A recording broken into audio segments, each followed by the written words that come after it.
You do have to see your client for a second or third or fourth session or something like that. Where's the best place to start?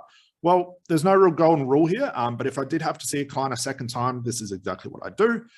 Knowing that the first session still may be processing. That's why, again, I won't get too much into this, why I don't recommend having, 3, 4, 5 sessions in a row. You've got to allow the first session to completely die down and processing. It's a real backwards approach to the type of therapy that we teach, as you guys would know. But let's talk about if they do have to come in for a second session, where would I start? Well, what I would do is I would not make any assumptions based on what we talked about in the first session. I want to find out, quote unquote, where they landed as a result. What's the processing been like? Has anything changed since we chatted last?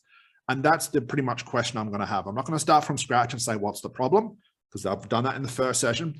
The second session, I'm going to change it and say, what's been happening since? Because your client might turn around and say, we know what, Scott, I quit smoking for like 2 weeks straight. It was all good.